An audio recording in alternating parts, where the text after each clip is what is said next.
तो कोरोना का कहर लगातार बढ़ता जा रहा है। मामले देखिए, अब सूबे में ये आंकड़ा 636 पहुंच चुका है और कल जो मामले सामने आए, धनबाद में एक तरह से कोरोना ब्लास्ट हुआ, यहां पर 20 मामले की पुष्टि हुई है कल। हमारे साथ सहयोगी अभिषेक जुड़े हुए हैं, इस वक्त धनबाद से सीधे चलते हैं उनके पास। अभिषेक, देखिए जिस तरह से पहले आप देखें कि जब आज से अगर 15 दिनों पीछे की हम बात करें तो सबसे ज्यादा सेफ कोयलांचल और कोल्हान ही माना जा रहा था, यहाँ पर मरीजों की पुष्टि नहीं हो रही थी। लेकिन जैसे ही प्रवासियों के आने का सिलसिला शुरू हुआ, उसके बाद देखिए पूरे सूबे में ये रफ्तार बढ़ गई और धनबाद तो लगातार 2 दिनों से यहाँ पर लगातार मरीजों की संख्या बढ़ती जा रही है। कल भी 20 नए मरीज सामने आए हैं। जी बिल्कुल सही कहा आरती कि मरीजों की तादाद लगातार बढ़ती जा रही है और सिर्फ 48 घंटे का अगर रिपोर्ट देखें तो शनिवार को 13 मरीज निकले और अगर रविवार की रिपोर्ट देखें तो 20 निकले। आप सोचिए कि सीधे तौर पर कहे तो 33 मरीज जो है सिर्फ 48 घंटे के भीतर निकले हैं और टोटल ये आंकड़ा जो है वो अर्धशतक पहुंच गया है, यानी 50 की संख्या।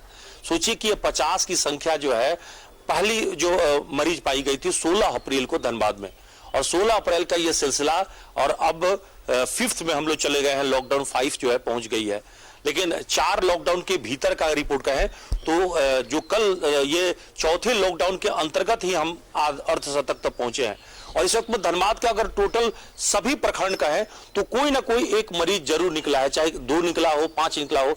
तो ये तादाद इस तरह से बढ़ गए हैं कि अब कोई क्षेत्र जो है वो खाली नहीं बचा है और प्रशासन के लिए इतनी ज्यादा मुश्किलें खड़ी हो रही है कि इतने ज्यादा पहले जहां 13 निकले थे वहां पे 11 कंटेनमेंट जोन बनाना पड़ा है। अब नया जो मरीज 20 निकला है वहां पे भी सभी जगह। तो सवाल है कि हम कितने जगह कर्फ्यू लगाएं, कितने कंटेनमेंट लगाएं, ये बड़ी बात हो गई है। तो अब समस्या जो है वो विकराल रूप धारण कर गई है और इसीलिए चिंता बढ़ गई है। अगर कहें तो कि आरती समस्या अब और ज्यादा बढ़ रही है, विस्फोटक रूप धारण कर रही है और इसीलिए सबसे ज्यादा लोगों को अब सचेत रहने की जरूरत है, क्योंकि कोरोना अब आसपास आपके घूम रहा है, आपके बीच आ रहा है और हमें पता नहीं कि कौन इसका संक्रमण का शिकार लेकर घूम रहा है। तो ऐसे में खुद से सुरक्षित रहने के सिवा कुछ उपाय नहीं है, क्योंकि जो लॉकडाउन 5 है वो अनलॉक है, पूरा देश खुल चुका है और आने जाने की स्वतंत्रता, आजादी मिल चुकी है। सड़कों पर भी आप आराम से कहीं जा रहे हैं, आ रहे हैं।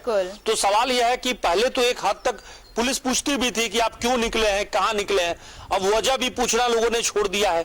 तो अब स्थितियां ऐसी हो गई है कि लोग भी इतने सहज होते जा रहे हैं और प्रसार भी बढ़ती जा रही है। मैंने पहले ही बताया कि जो संख्या आपने बताया भी दर्शकों को कि जो मजदूर आए हैं इस वक्त में, उसमें से 99% केस जो है वो सभी बाहर से आयातित हैं।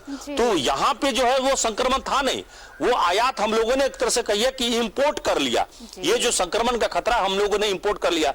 अब मजदूर भी, प्रवासी मजदूर किसी रूप में आए, क्योंकि मजबूरियां अलग है, राजनीतिक कारण भी थे, सामाजिक कारण भी थे, मजदूरों को अपने हाथ पे छोड़ देते। तो अब इसीलिए ये कहा जा रहा है कि चौथे चरण में तो एहतियात की बात कही जा रही थी, क्योंकि रिस्ट्रिक्शंस वहां भी कुछ थे, लेकिन अब जब अनलॉक 1 आज से शुरू हो गया, देश भर में कई रिस्ट्रिक्शंस हटा दिए गए हैं और अब सिर्फ और सिर्फ ये आपके जिम्मे है कि आप कैसे सोशल डिस्टेंस फॉलो करेंगे, आप कैसे एहतियात बरतेंगे और ये आपके जिम्मे होगा कि आप अपनी जिंदगी कैसे सुरक्षित कर सकते हैं। फिलहाल तमाम जानकारी के लिए बहुत बहुत शुक्रिया अभिषेक आपका। तो धनबाद में देखिए किस तरह से रविवार को भी कोरोना ब्लास्ट हुआ, एक साथ 20 मरीजों की पुष्टि हुई और अब यहाँ पर पिछले 48 घंटों की बात करें तो 33 मामले सामने आए हैं और इन 33 मामलों में ज्यादातर मामले जो हैं वो प्रवासी मजदूरों के हैं जो बाहर से लौटे हैं। और इस वक्त हमारे साथ गिरिडीह से अरविंद जुड़े हुए हैं, उनका रुख कर लेते हैं। अरविंद, देखिए लगातार आंकड़े बढ़ रहे हैं और ये बढ़ते आंकड़े चिंता भी बढ़ा रहे हैं कि कोरोना का संक्रमण किस कदर फैलता जा रहा है,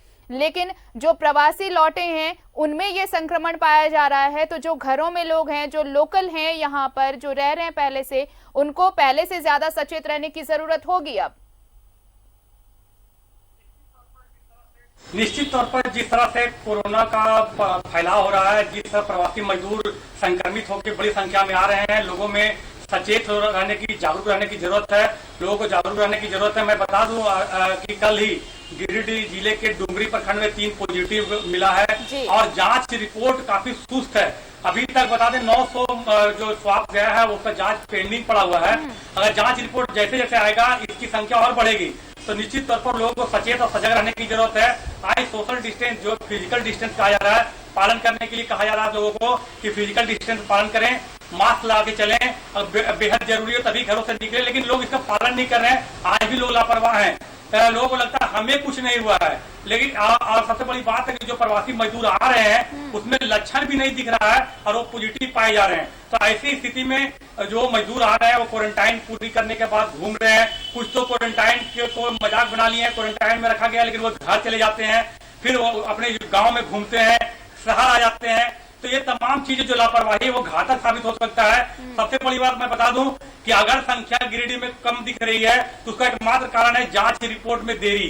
जांच रिपोर्ट जैसे जैसे बढ़ेगी निश्चित तौर पर इसकी संख्या यहाँ भी बढ़ेगी।